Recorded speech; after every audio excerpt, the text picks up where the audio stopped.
শুভা অনেক lucky. Lucky না হলে কি শ্রাবণের মতো একজন জীবনসঙ্গী পেত? স্পর্শ কি পারত শ্রাবণের মতো কাউরে শুয়াকে আগলে রাখতে, যত্নে রাখতে, ভালোবাসতে? একদমই পারত না। স্পর্শ বেটার হলে শ্রাবণ বেস্ট, শুয়া বেটার নয়, বেস্ট ডিজার্ভ করতো। তাই তো সেদিন ভাগ্যের চাকা ঘুরে গিয়েছিল শেষ মুহূর্তে এসে। ওর ভাইয়া ভালো আছে, সোহা ভালো আছে, এটাই ওর কাছে সবচেয়ে বড় পাওয়া, সবচেয়ে বড় পূর্ণতা। সোহাকে না পাওয়ার জন্য ওর বিন্দু পরিমাণ আফসোস হয় না। হয়তো যদি সোহা ভালো না থাকতো, কিন্তু সোহা তো শুধু ভালো নেই, অনেক ভালো আছে, নিজেও ভালো আছে, আর ওর ভাইয়াকেও ভালো রেখেছে। সোহাকে খাওয়ানো শেষ করে ওষুধ খাইয়ে দিল শ্রাবণ, তারপর নিজে খেতে বসলো। শ্রাবণ রান্না করা বা ঘরের কোনো কাজে এক্সপার্ট না। সামান্য একটা কাজ করতে ওর অনেক সময় লেগে যায়, আর এত কাজও একা করে কুলিয়ে উঠতে পারছে না।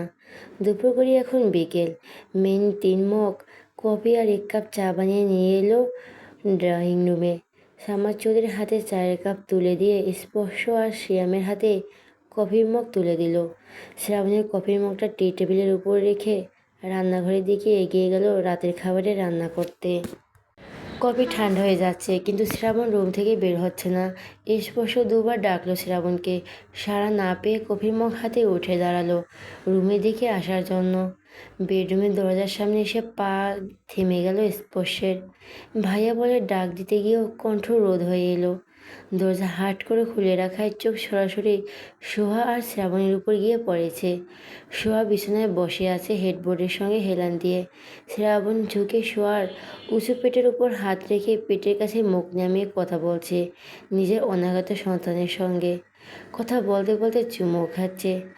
শ্রাবণ কী বলছে তা স্পষ্ট শুনতে পাচ্ছে না, তবে শোয়ার হাস্যজ্জ্বল চেহারা স্পষ্ট দেখতে পাচ্ছে।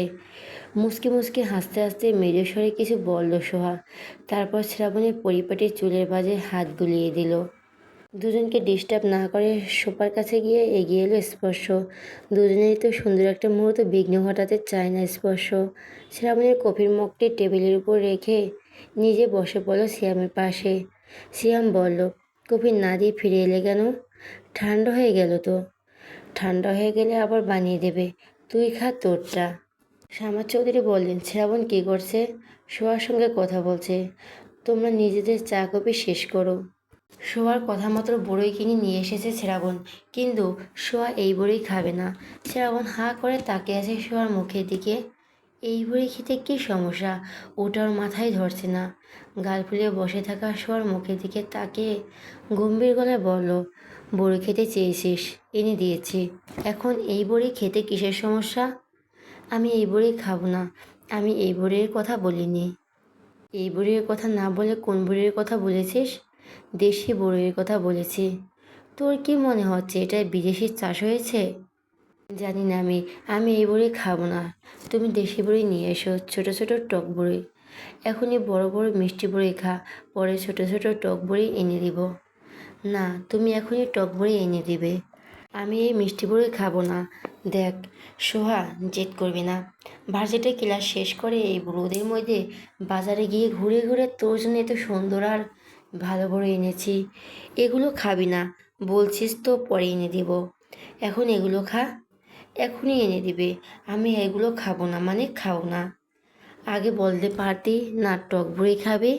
তুমি আমাকে জিজ্ঞেস করেছো খাবি তুই? তুই বলবি না?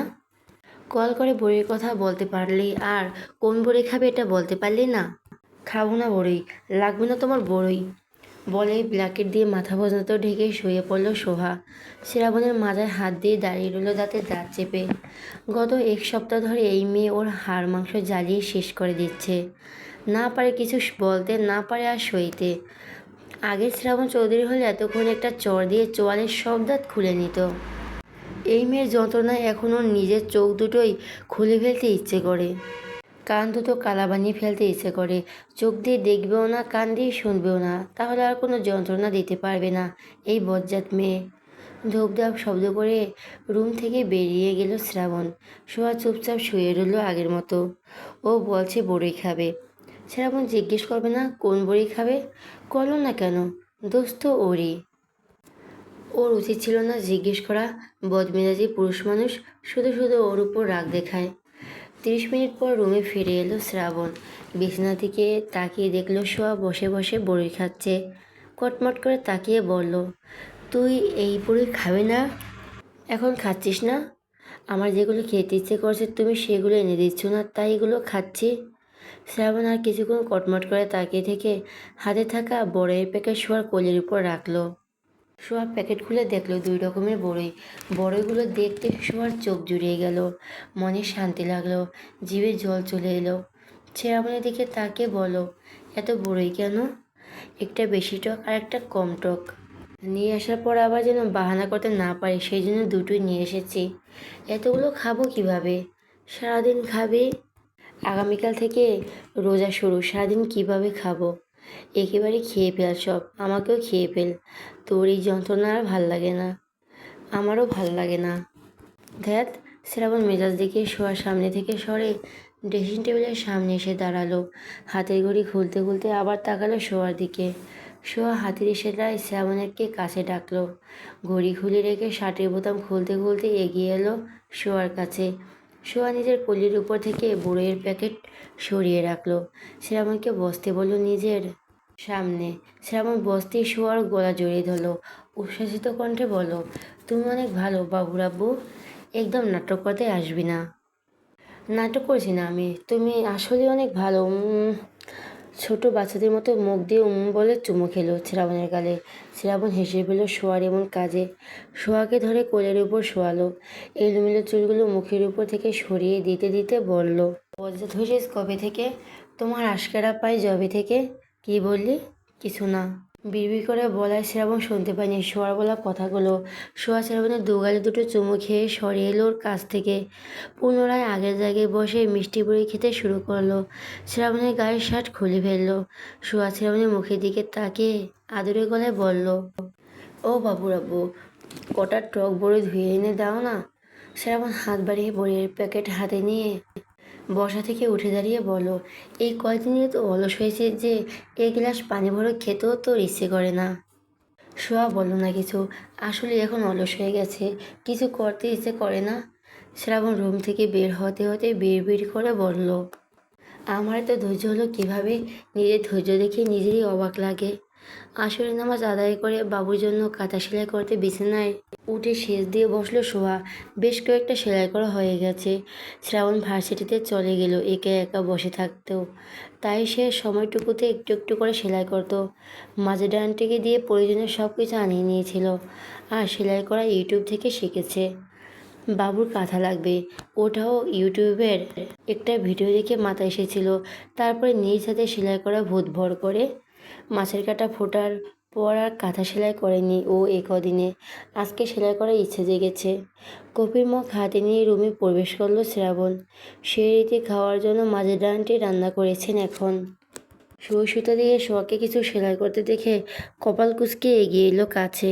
কিছুক্ষণ তাকিয়ে থাকার পর বলল, কী সেলাই করছিস সেটা? শোয়া শ্রাবণের মুখের দিকে একবার তাকিয়ে বলল, আবার সেলাই করতে করতে বলো, বাবুর জন্য কাঁথা সেলাই করছি। কার জন্য কী সেলাই করছিস? কানে কি সমস্যা হয়েছে? চোখের পাওয়ারও বোধহয় বেড়ে গেছে, তাই না? বাবুর জন্য কাঁথা সেলাই করেছি। কেন? লাগবে তাই।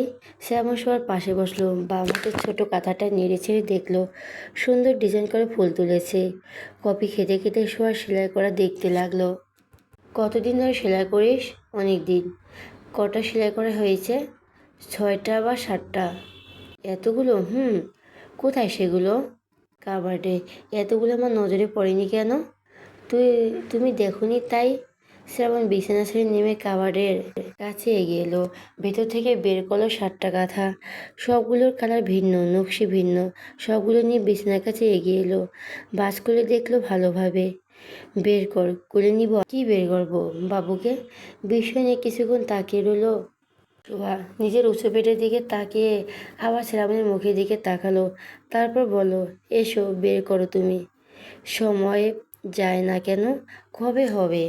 আর কত ধৈর্য করে অপেক্ষা করব? হওয়ার সময় হতো, এখনও অনেক দেরি।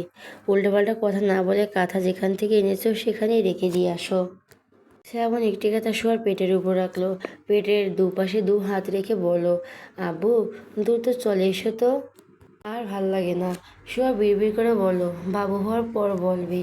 তোমার মাও ছাউয়ের যন্ত্রণা আর ভাল লাগে না। এই ডাইনি বাচ্চা, কি বললি? কিছু বলিনি, এগুলো যেখান থেকে এনেছো সেখানে নিয়ে রেখে আসো। শ্রাবণ কিছুক্ষণ তাকিয়ে রইল শোয়ার মুখের দিকে। এই ডাইনির বাচ্চা বিড়বিড় করে মাঝে মধ্যে কী বলে, ওকে গালি দেয়, তাই হবে হয়তো। শুনতে পায় না বলে, নয়তো কাঁসা বরাবর একটা দিয়ে কানা কানা বানিয়ে দিত।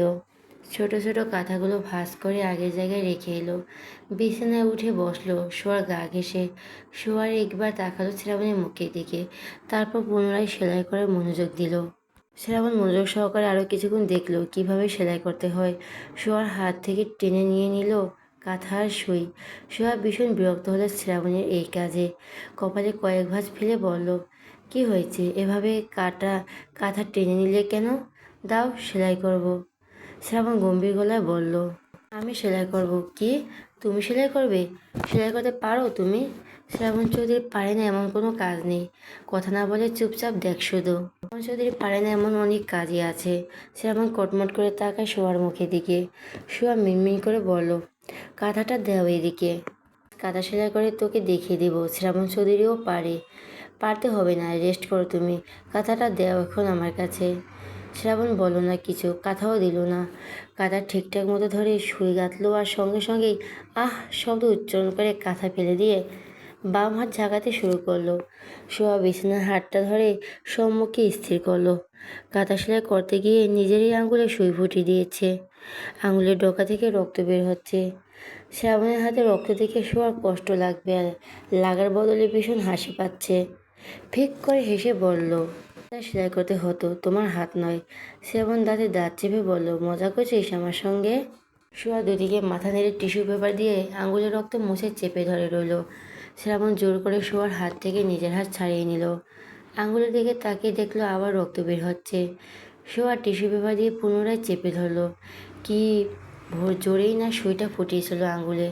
শ্রাবণের মুখের দিকে তাকিয়ে বলল, এভাবে কেউ আর নিজের আঙুলে সুই ফোটায়? আমি জানতাম নাকি যে আঙুলে ঢুকে যাবে? বলেছিলাম তো পারবে না। শ্রাবণ আবার হাত ছাড়িয়ে নিয়ে কাঁথা নিল। সুই হাতে নিয়ে বলল, আমি অবশ্যই পারবো। আবার হাতে সুই ফুটে যাবে। জেদ বাদ দাও, তুমি সব পারো, আমি মেনে নিয়েছি। এখন কাঁথা দাও আমার কাছে। শ্রাবণ দিল না কাঁথা, কিন্তু সেলাই করতে গিয়েও করতে পারলো না। কাঁথা শোয়ার হাতে দিয়ে গম্ভীর গলায় বলল, কিভাবে সেলাই করতে হয় ভালোভাবে দেখা আমাকে। শোয়া সেলাই করে আর শ্রাবণকে সেলাই শেখায়। শ্রাবণ কাঁথা হাতে নিয়ে আবার সেলাই করার চেষ্টা করলো, আর এসব সফল হলো কিছুটা। শোয়া বলল, সেলাই আরও ছোট ছোট করে তোলে, বেশি বড় বড় হয়ে গেছে। শ্রাবণ ঘাড় কাত করে তাকালো শোয়ার মুখে দিকে। শোয়ার দৃষ্টি সরিয়ে নিতে শ্রাবণ আবার সেলাই করতে শুরু করলো। সেলাই ঠিকঠাক মতো দেখে বিশ্বজয়কার হাসি দিল। হাই, শ্রাবণ চৌধুরী পারে না এমন কোনো কাজ নেই। সেলাই করতে করতে বেশ কয়েকবার শুয়ে খোঁচা খেলো দুই হাতে। সুই সুতো শেষ, এখন আবার সুতো লাগাতে হবে সুইচে। শুয়ে মুখ জোড়া বড় করে নেওয়ার চেষ্টা করছে। সুই দাও, সুতো লাগিয়ে দেই। শ্রাবণ সবার হাত সরিয়ে দিয়ে ধাক্কা দিল। ভাব নিয়ে বলল, সুতো লাগাতে আমি পারবো। হ্যাঁ, শ্রাবণ চৌধুরী পারে না এমন কোনো কাজ নেই তো এই দুনিয়ায়। ঘাড় কাত করে তাকালো শোয়ার মুখের দিকে। বিড়বিড় করে বলল, এই ডাইনি বাচ্চা। শোয়ার কথা মাথা থেকে ঝেড়ে ফেলে শুয়ে সুতো লাগাতে ব্যস্ত হলো, কিন্তু কিছুই লাগাতে পারছে না। শ্রাবণের সুতো লাগানোর ভঙ্গি রেখে মুচকি মুচকি হাঁটতে শুরু করলো সোহা। কয়েক মিনিট পরেও যখন সুই পড়াতে পারল না, তখন সুই সুতো শোয়ার হাতে দিল। সুইয়ের পাশে সুতো লাগানো অনেক প্যারা। ডুকরে ডুকরে শোয়া শুয়ের পাশায় শোয়া শুয়ের পাশায় কীভাবে সুতো লাগাতো তা মনোযোগ দিয়ে দেখছে শ্রাবণ। দুই হাতে নিয়ে এক হাত সুতো খুলে ফেললো। শোয়া হা করে শ্রাবণের মুখের দিকে তাকিয়ে রইল। সুতো খুলে ফেললো কেন?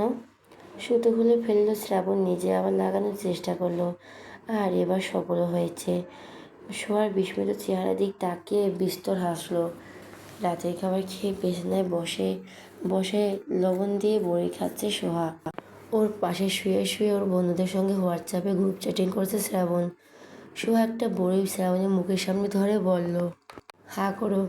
শ্রাবণ দুদিকে মাথা নেড়ে বলল, খাবো না, তুই খা, একটা খাও, টক খাই না আমি, এটা বেশি টক না, খেয়ে দেখো মিষ্টি। টক বড়ি আমার মিষ্টি হয় কিভাবে? হাঁ করো তো, বলছি তো খাবো না আমি।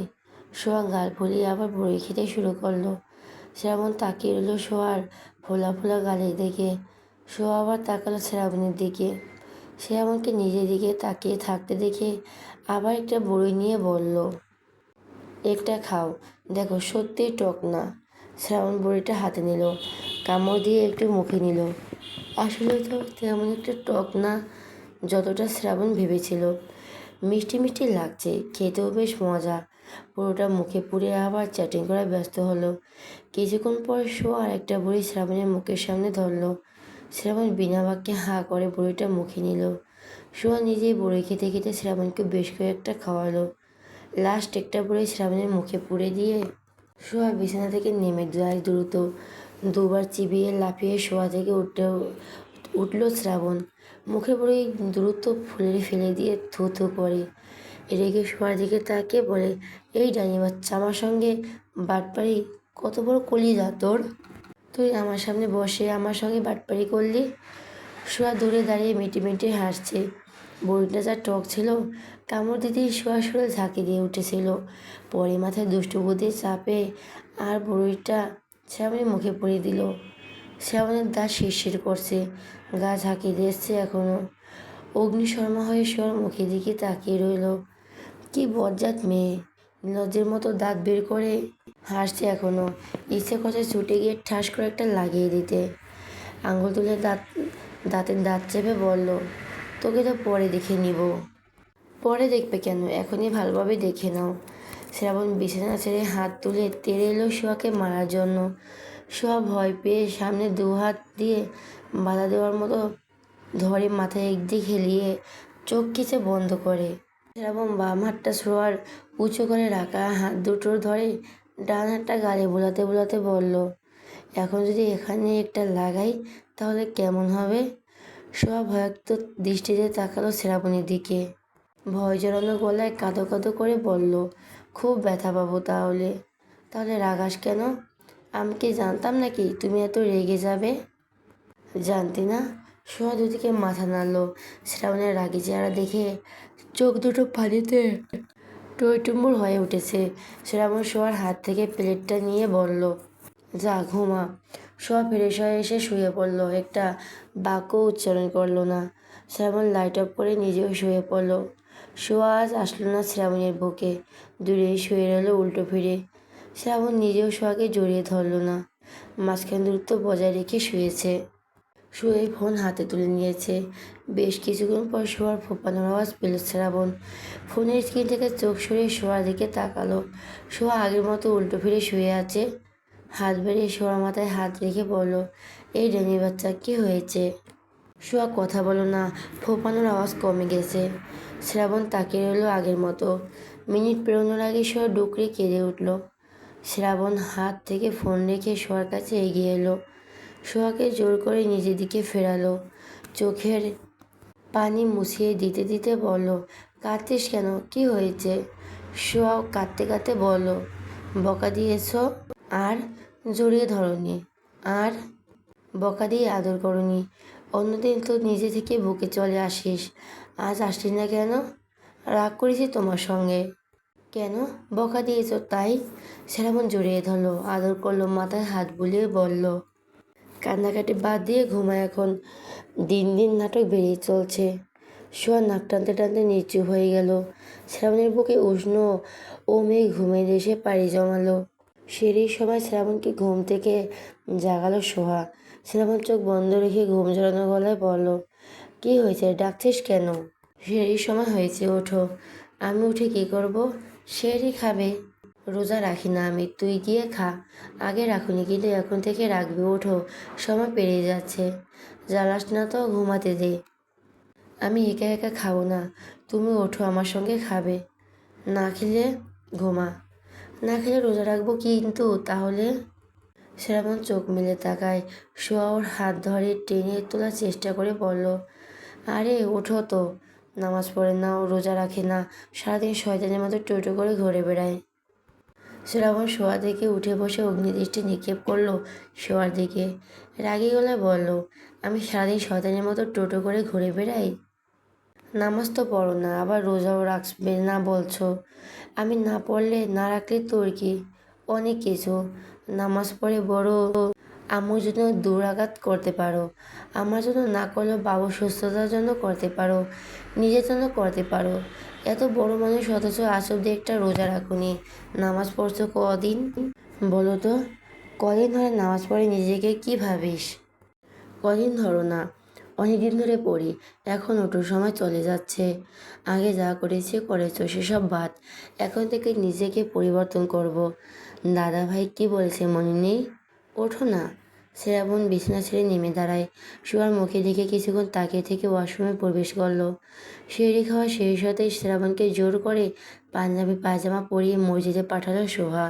শ্রাবণ কিছুতেই রাজি হচ্ছিল না এখন নামাজ আদায় করতে মসজিদে যেতে। সোহা ইমোশনাল ব্ল্যাকমেল করে মসজিদে পাঠালো।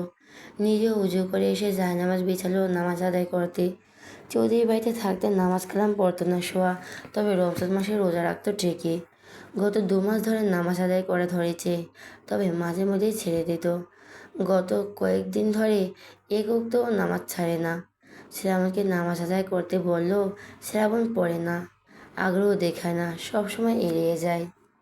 জোহরের নামাজ আদায় করে ফ্ল্যাটে প্রবেশ করে শ্রাবণ। জীবনের প্রথম আজ রোজা রেখেছে শ্রাবণ চৌধুরী। বেডরুমে এসে ঠাস করে শুয়ে পড়ল বিছানায়।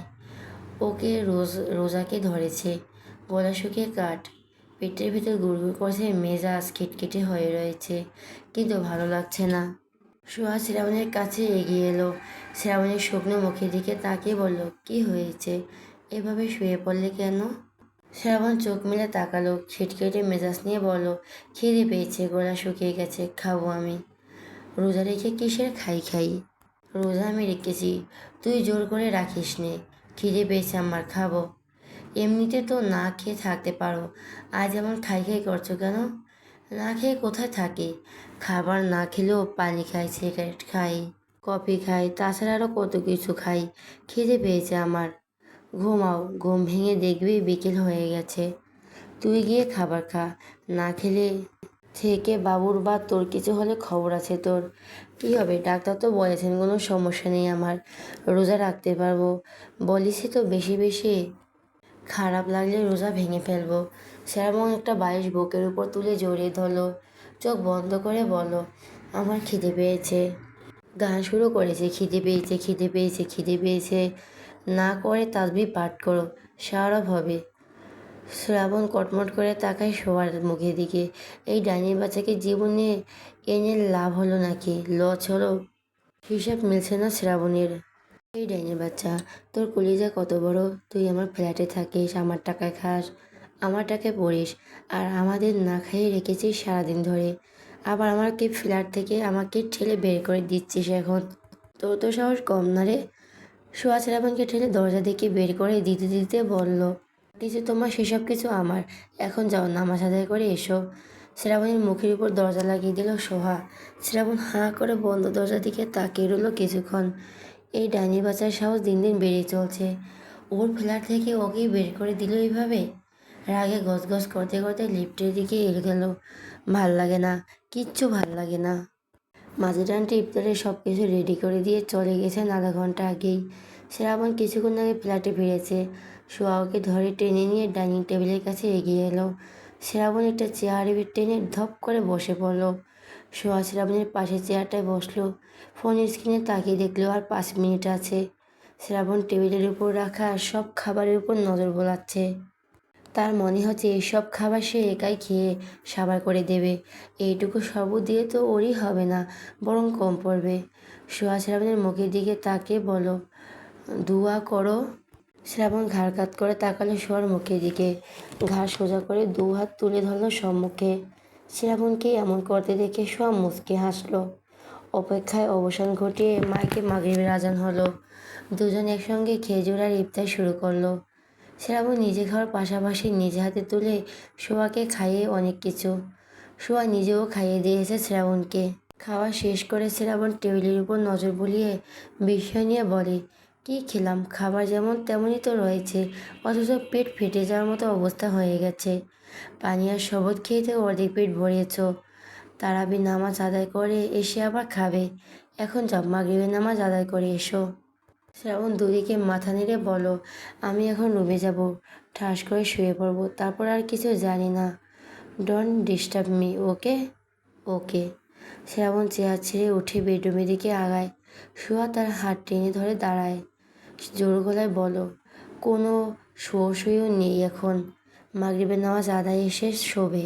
যা মসজিদে, কোথাও যেতে পারবো না আমি, হাত ছাড়। 3 ওয়াক্ত আদায় করেছে, আর 2 ওয়াক্ত আদায় করলে কি হবে? 5 ওয়াক্ত পূরণ হবে। যাও, বাবুর আব্বু নামাজ আদায় করে এসো। শ্রাবণ তাকিয়ে রইল শুয়ার মুখের দিকে। শুয়া তাড়া দিয়ে বলল, যাও না, নামাজ শেষ করে যাবে তো। শ্রাবণ ঘুরে দরজার দিকে এগিয়ে গেল। তার শরীর এখন আর চলছে না। শুতে পারলে এখন যে কত আরাম লাগতো। তারাবি নামাজ আদায় করে হেলে দুলে ফ্ল্যাটে প্রবেশ করলো শ্রাবণ। ভীষণ ক্লান্ত লাগছে। তারাবি নামাজ আদায় করতে গিয়ে আজ আধমরা অবস্থা। জীবনে প্রথম রোজা রেখেছে, টানা 5 ওয়াক্ত নামাজ আদায় করেছে, আর তারাবি নামাজও আদায় করেছে। যত কষ্ট হোক, পরিশ্রম হোক না কেন, মনের ভিতর ভীষণ শান্তি শান্তি অনুভব হচ্ছে, ভালো লাগছে। মসজিদের ফ্লোরে ঘুমিয়ে যেতে ইচ্ছে করছিল। কী যে শান্তি লাগে মসজিদের ভেতরে। মসজিদে যেতে ইচ্ছে করে না, কিন্তু গেলে আবার বের হতে ইচ্ছে করে না। মসজিদে নামাজ আদায় করতে গিয়ে অপরিচিত অনেক মানুষের সঙ্গে পরিচয় হয়েছে আজ। বেডরুমে সে পাঞ্জাবি পায়জামা পরিবর্তন করে নিল। শুভা ওয়াশরুমে রয়েছে। শ্রাবণ ফ্রেশ হবে, তাই শুভা বের হয়ে অপেক্ষা করতে লাগলো। শুভা ওয়াশরুম থেকে বের হয়ে শ্রাবণকে দেখে মিষ্টি হাসলো। বিনিময়ে শ্রাবণ গম্ভীর হয়ে তাকিয়ে থেকে ওয়াশরুমে প্রবেশ করলো। ফ্রেশ হয়ে এসে দেখলো শোয়া রুমে নেই। রুম থেকে বেরিয়ে দেখলো শোয়া খাবার বাড়ছে প্লেটে। শ্রাবণ কাছে এগিয়ে সে 1 গ্লাস পানি খেলো। রুমের দিকে পা বাড়িয়ে বলল, তুই খেয়ে আয়, আমি শুলাম। শুলাম মানে কি? খাবে না? ওই কোথায় যাচ্ছ? দাঁড়াও, খেয়ে যাও। খিদে নেই, খাবো না, তুই খেয়ে আয়। কটা ছোলা মুড়ি খেয়ে তোমার পেট ভরে গেছে? সারাদিন খাই খাই করে এখন না খেয়ে ঘুমাবে? শ্রাবণ কিছু বলল না, সোজা করে রুমে ঢুকে গেল। সোয়া একটা প্লেটে একটি ভাজি নিল, আর একটু তরকারি নিল। এক হাতে প্লেট, আরেক হাতে পানির জগ নিয়ে রুমে এলো। শ্রাবণ শুয়ে পড়েছে। সোয়া পানির জগ রেখে প্লেট হাতে নিয়ে শ্রাবণের পাশে বসলো। গায়ে ধাক্কা দিয়ে ডেকে পড়ল, ওঠো, খাও। শ্রাবণ তাকালো, ঠান্ডা গলায় বলল, আমার খিদে নেই, তুই খা, তারপর ঘুমা। সারাদিন না খিদে পেয়েছে গান করছো, এখন খিদে কোথায় গেল? অল্প খাও, ওঠো। সত্যি আমার খিদে নেই, বিরক্ত না করে নিজে খেয়ে ঘুমা। আমার ঘুম পেয়েছে। তারাবি নামাজ পড়ার সময় সেজদা দিয়ে আর উঠতে ইচ্ছে করেনি। ইচ্ছে করছিল ওভাবেই ঘুমিয়ে পড়ি। ওঠো, আমি খাইয়ে দিচ্ছি, তুমি না খেলে ঘুমালে আমার শান্তি পাবো না। শ্রাবণ তাকিয়ে রইল শোয়ার মুখের দিকে। শোয়া শ্রাবণের গালে 1 হাত রেখে বলো, ওঠো, আমি খাইয়ে দিব। শ্রাবণ শোয়া থেকে উঠে বসলো। শোয়া ভাত মেখে শ্রাবণের মুখে পুড়ে দিল। শ্রাবণ চিবোতে চিবোতে বলল, তুইও খা, আমিও এত খাবার খাবো না। শ্রাবণকে খাওয়াতে খাওয়াতে শোয়া নিজেও খেতে লাগলো। ওরও ক্লান্ত লাগছে, ঘুম পাচ্ছে, তেমন একটা খেতেও ইচ্ছে করছে না। খাওয়া শেষ করে শোয়া বাড়তি সব খাবার ঢেকে রেখে এলো। আবার ফ্রেশ হয়ে এসে লাইট অফ করে শুয়ে পড়লো। শ্রাবণের বুকে মুখ গুজে। শ্রাবণ যত্নের সঙ্গে আগলে নিল, ললাটে ওষ্ঠে শুয়ে দিল গভীরভাবে। আজ দ্বিতীয় দিন রোজার। জোহরের নামাজ আদায় করে ফ্ল্যাটে ফিরল শ্রাবণ। কচ্ছপের গতিতে রুমে এসে দেখল শোয়া কুরআন শরীফ তিলাওয়াত করছেন। শ্রাবণ এগিয়ে এসে শোয়ার পাশে বসলো। শ্রাবণ লাস্ট কবে কুরআন শরীফ তিলাওয়াত করেছিলেন ওর মনে পড়ছে না। হাই স্কুল থাকাকালীন বোধহয় তিলাওয়াত করা হয়েছিল শেষবার। 7-এ ওঠার পর সামাদ চৌধুরী একজন হুজুরকে দিয়ে কুরআন শরীফ তিলাওয়াত আর নামাজ আদায় করা শিখিয়েছিলেন। বাকি 3 নাতিকেও উনি নিজ দায়িত্বে হুজুর রেখে কুরআন শরীফ তিলাওয়াত আর নামাজ আদায় করা শিখিয়েছেন। ছেলে আর ছেলে বউরা শুধু ওকে একাডেমি পড়াশোনা করাতেই ব্যস্ত। জিনের দিকে জানেন কোনো ধ্যান জ্ঞানই নেই। সামাদ চৌধুরী হাজারবার বলো, ছেলে আর ছেলে বউয়ের জিনের পথ থেকে আসতে পারেন না। নামাজ কালামের প্রতি কি আর ঝোঁকে নেই, দিনের পথে এক পা আগায় না। যার যার করবে সে সে যাবে, উনি শুধু নিজের দায়িত্ব পালন করেন। শোয়া ক্লান্ত হওয়ার শেষ করে সামনে থেকে পাশে সরিয়ে রাখলো। শ্রাবণীর মুখের দিকে তাকিয়ে বলল, কি হয়েছে? ভাল লাগে না? কি করলে ভাল লাগবে? জানি না। শোয়া মুচকি হেসল। শ্রাবণ হাত ধরে টেনে এনে নিজের উঁচু পেটের উপর রেখে বলল, বাপু তোমাকে ডাকছে, তুমি কথা বলার পর থেকে নড়তে শুরু করেছে। শ্রাবণ খুশি হলো শোয়ার কথা শুনে, পেটের উপর হাত বুলিয়ে ঝুঁকে চুমো খেলো। পেটের সঙ্গে গাল থেকে সুন্দর করে মিষ্টি স্বরে ডাকলো, ও আব্বু। বাচ্চাটা নড়ে উঠল মায়ের পেটের ভেতরে, পেটের একদিকে কিছুটা উঁচু হয়ে উঠল। শ্রাবণ ওষ্ঠের গভীর ছোঁয়া দিল সেখানে। শোয়ার উপরে উড়ির উপর মাথা রেখে শুয়ে পড়ল। উঁচু পেটের উপর হাত বোলাতে বোলাতে কথা বলতে শুরু করলো নিজের অনাগত সন্তানের সঙ্গে। শোয়া শ্রাবণের মুখের দিকে তাকিয়ে আছে পলকহীন। শ্রাবণ যখন খুশি থাকে হাসে তখন কতই না সুন্দর লাগে দেখতে। কথা বলতে বলতে একটু পর পর চুমু খাচ্ছে পেটে। আর শ্রাবণ আর এই শ্রাবণের মধ্যে কত পার্থক্য, আকাশ পাতাল ফারাক। সে বদরাগী খিটখিটি মেজাজের। শ্রাবণ চৌধুরী হারিয়ে যাচ্ছে দিন দিন। সোয়া শ্রাবণকে ভালো রাখতে চায়, আর বেশি ভালো রাখতে চায়। আর কোনোদিন কোনো দুঃখ কষ্ট শ্রাবণকে আর স্পর্শ না করুক। শ্রাবণ সারা জীবন এমনি হাসি খুশি থাকুক, ভালো থাকুক, আর ওকে ভালোবাসে বাকি জীবন ভালো রাখুক। আজ তৃতীয় রোজা। শ্রাবণ ব্যালকনিতে বসে আছে, নিজেদের সন্তানের জন্য কাঁথা সেলাই করছে মনোযোগ দিয়ে। শুয়ে বসে কোনোভাবেই ওর সময় পার হচ্ছিল না, কিছুতেই মন ভরছিল না। বাইরে গিয়েও ভালো লাগছিল না, তাই ফিরে এসেছে। এখন ব্যালকনিতে বসে কাঁথা সেলাই করছে আর ঝিরি ঝিরি হাওয়া খাচ্ছে। সোয়া জোহরের নামাজ পড়ে ঘুমিয়ে পড়েছে। শ্রাবণ 3টার দিকে ফ্ল্যাটে ফিরে এসে দেখছে সোয়া ঘুমিয়ে গেছে। ফোনের ভাইব্রেশন শব্দে মনোযোগ বিঘ্ন ঘটে। পাশে থাকা ফোনের স্ক্রিনে তাকিয়ে দেখলো ভিডিও কল। করে পুনরায় কাঁথা সেলাই করতে ব্যস্ত হলো। একে একে গ্রুপে কলে জয়েন করলো 6 বন্ধু। হাসান বলো, শ্রাবণ কই তুই? তোকে দেখা যাচ্ছে না কেন? ফোনের স্ক্রিনে ঝুঁকে বলো, আমি এখানে। কি করছিস? কাঁথা সেলাই। কি? কাঁথা সেলাই করি? কি কাঁথা সেলাই? তাও তুই করছিস? শিবাদের কথা শুনে শ্রাবণের কপাল কয়েক ভাঁজ বলল। গম্ভীর গলায় বলল, হ্যাঁ আমিই করছি। এভাবে রিয়াক্ট করা কি আজ হয়েছে? ভাই তুই সত্যি সত্যি কাঁথা সেলাই করছিস? হ্যাঁ। দেখি। শ্রাবণ কাঁথাটা ফোনের সামনে ধরলো। রাফি বলল, এভাবে ভালোভাবে দেখা যাচ্ছে না, অন্যভাবে দেখা। শ্রাবণ ফোন হাতে নিয়ে ব্যাক ক্যামেরা দিয়ে ভালোভাবে দেখতে এলো কাঁথাটা। কেউ বিশ্বাসই করছে না কাঁথা শ্রাবণ সেলাই করছে বা করছে। শ্রাবণের মতো মানুষ করবে কাঁথা সেলাই, এটা তাদের অসম্ভব বলে মনে হচ্ছে। হাসান তো রীতিমতো হা করে তাকিয়ে আছে ফোনের স্ক্রিনে। সে নিজের চোখ কান কোনোটাই বিশ্বাস করতে পারছে না। সাকিব জোর করে বলল, এই কথা তুই সেলাই করিস নি, তাতে আমি শিওর। আমি না করলে কে করেছে? ভাবি বা অন্য কেউ? তোর ভাবি আছে? আমি ফ্ল্যাটে ফিরে দেখতে সে ঘুমিয়ে আছে, এখন পর্যন্ত ঘুমিয়ে রয়েছে। এটা আমি সেলাই করেছি। আমাদের সামনে কর, কিভাবে করিস আমরাও দেখি। শ্রাবণ ফোনটা খাড়া করে রেখে বন্ধুদের দেখিয়ে দেখিয়ে সেলাই করতে লাগলো। সবাই যখন দেখলো শ্রাবণ সত্যি সত্যি সেলাই করছে, তখন এক একজনের চেহারা দেখার মতো হয়েছে। সকলের চোখ ছানা বড়া, মুখ নিচ থেকে হা হয়ে গেছে। সকলের চেহারা দেখে শ্রাবণ হাসলো। শিফাত বলো, বন্ধু এসব কি? তুই মহিলা মানুষের কাজ কেন করছিস? তুই রান্না করেছিস ঠিক আছে, তাই বলে কাঁথা সেলাই? রাফি বলো, ভাই রে ভাই, শ্রাবণের ইউটিউবে সার্চ সৃষ্টি দেখতে হাসতে হাসতে সেদিন আমার পেট ফেটে যাওয়ার মতো অবস্থা হয়ে গিয়েছিল।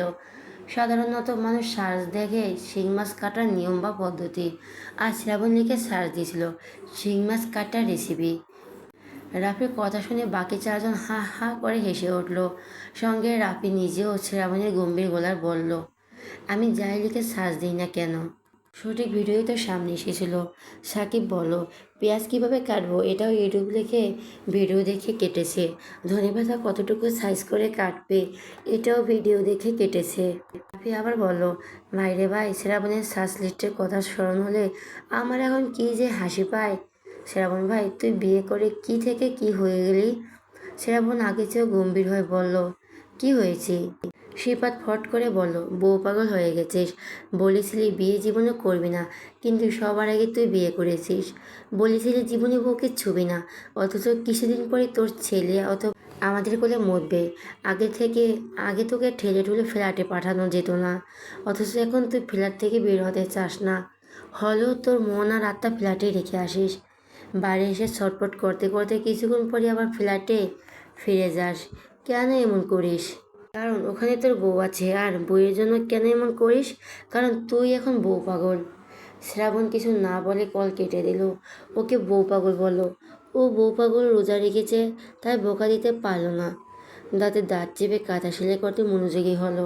সেই সময় শ্রাবণ ভাত রান্না করেছিল। শোয়ার ঘুম ভেঙেছিল শ্রাবণের ডাকে। ঘুম থেকে জেগে ফোনের সময় দেখে উতলা হয়ে উঠেছিল সোহা। ভোর 4টার উপর বেজে গেছে। রান্না করবে কখন, খাবে কখন, এলাম কেন বাজেনি। শ্রাবণ শান্ত করছিল সোহাকে।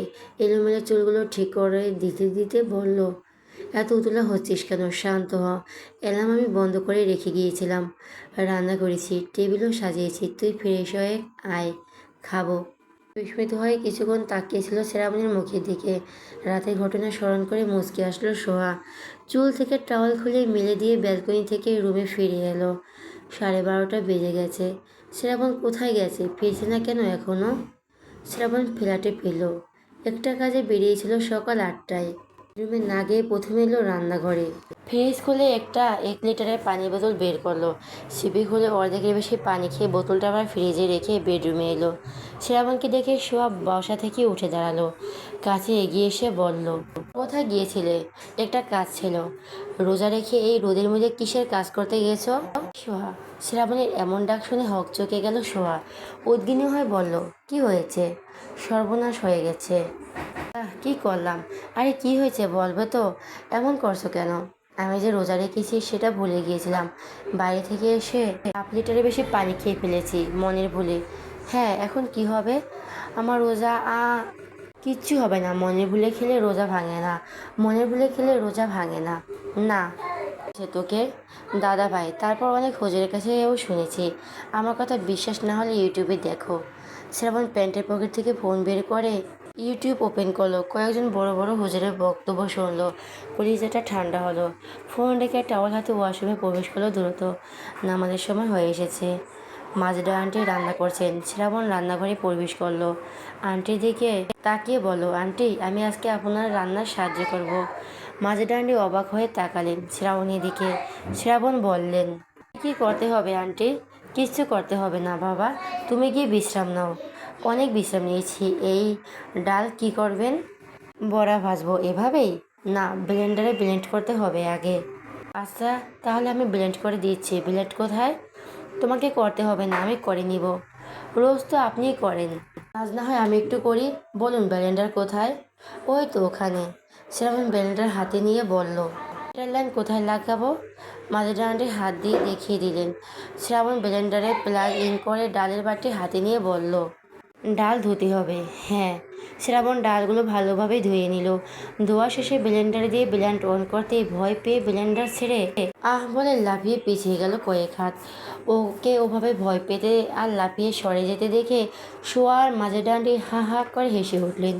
নিজের কাণ্ডে শ্রাবণ নিজেও হাসলো। ব্লেন্ডার আচমকা যেভাবে শব্দ করে উঠেছে, শ্রাবণ ভয়ই পেয়ে গেছে। হাসতে হাসতে ব্লেন্ডারের কাছে এগিয়ে এসে অফ করলো। শোয়া আর মাঝে ডাঁড়ি হাসতে হাসতে নিচে বসে পড়লেন। শ্রাবণ চোখ দুটো সরু করে দুজনকে দেখে। এভাবে হাসার কি হয়েছে? কি জানতো নাকি ব্লেন্ডার এভাবে শব্দ করে উঠবে? এর আগে তো কেউ ওর সামনে ব্লেন্ডার অন করেনি। জীবনের প্রথম ব্লেন্ডার অন করেছে। ভয় পাওয়া কি অস্বাভাবিক? পুনরায় ব্লেন্ডার অন করে ডাল ব্লেন্ড করতেই শুরু করলো। জগে ঠান্ডা পানি ভরে রুমে ফিরে এলো শ্রাবণ। শোয়া শুয়ে পড়েছে। শ্রাবণ পানির জগটা রেখে ড্রেসিং টেবিলের সামনে এসে দাঁড়ালো। কাঙ্ক্ষিত জিনিসটা না পেয়ে শোয়ার দিকে তাকালো। স্বাভাবিক গলায় বলল, শোয়া, এখানে সিগারেট প্যাকেট রেখেছিলাম। সেটা কোথায়? আমি কিভাবে বলবো? আমি তো সিগারেট খাই না, তাই তোমার সিগারেটের প্যাকেট আমি ধরিনি। এখানেই তো রেখেছিলাম। কখন? বাড়ি থেকে এসে। আমি দেখিনি। শোয়া চোখ বন্ধ করে নিল আবার। সে এমন ড্রেসিং টেবিলে প্রত্যেকটা ড্রয়ার খুললো। পুরো রুম খুঁজলো, তবুও সিগারেটের প্যাকেট পেল না। শ্রাবণের স্পষ্ট মনে আছে সে বাইরে থেকে এসে ড্রেসিং টেবিলের উপরেই সিগারেটের প্যাকেট আর ফোন রেখেছিল। ফোন এখনও আগের জায়গায় রয়েছে, শুধু সিগারেটের প্যাকেটটাই নেই। প্যাকেটটা গেল কোথায়? পা গজালো নাকি? শ্রাবণ আবার এসে দাঁড়ালো শোয়ার পাশে। খিটখিট খিটখিট মেজাজ নিয়ে বলল, এই ডাইনির বাচ্চা, বল সিগারেটের প্যাকেট কোথায় রেখেছিস? শোয়া ঘুম ঘুম চোখের পাতা টেনে তুলে তাকালো। ঘুম জড়ানো ভারী গলায় বলল, আমার সিগারেট প্যাকেট কোথায় আমি কিভাবে বলবো? তোমার সিগারেট আমি ধরি নাকি সেগুলো দিয়ে আমার কোনো কাজ আছে? তুমি বোধহয় আনোনি, এখন ভুলে গেছো। দুদিকে মাথা নেড়ে বলো, আমার স্পষ্ট মনে আছে। আমি সিগারেটের প্যাকেট কিনে নিয়ে এসেছিলাম আর ড্রেসিং টেবিলের উপরেই রেখেছিলাম। জানি না তোমার সিগারেটের প্যাকেট কোথায় গেছে। ঘুমাতে দাও এখন, সিঁড়িতে উঠতে হবে। শ্রাবণ রুম থেকে বেরিয়ে ড্রয়িং রুমে সব জায়গায় খুঁজলো, রান্নাঘরে খুঁজতে বাদ রাখলো না, কিন্তু কোথাও তার সিগারেটের প্যাকেট নেই। একদম হাওয়া হয়ে গেছে ফ্ল্যাট থেকে। মেজাজ এত গরম হচ্ছে যে নিজেকে সামলানো কঠিন হয়ে পড়েছে শ্রাবণের কাছে। বেরিয়ে যেতে ইচ্ছে করছে না, আবার সিগারেট না খাওয়া পর্যন্ত শান্তিও লাগবে না। 24 ঘন্টায় বেশি হয়ে গেছে সিগারেট খায় না। তারাবি নামাজ আদায় করে ফ্ল্যাটে ফেরার পরে সিগারেটের আস্ত একটা প্যাকেট কিনে নিয়ে ফিরেছে। এখন সেই প্যাকেট ফ্ল্যাটের কোথাও নেই। কেমনটা লাগে?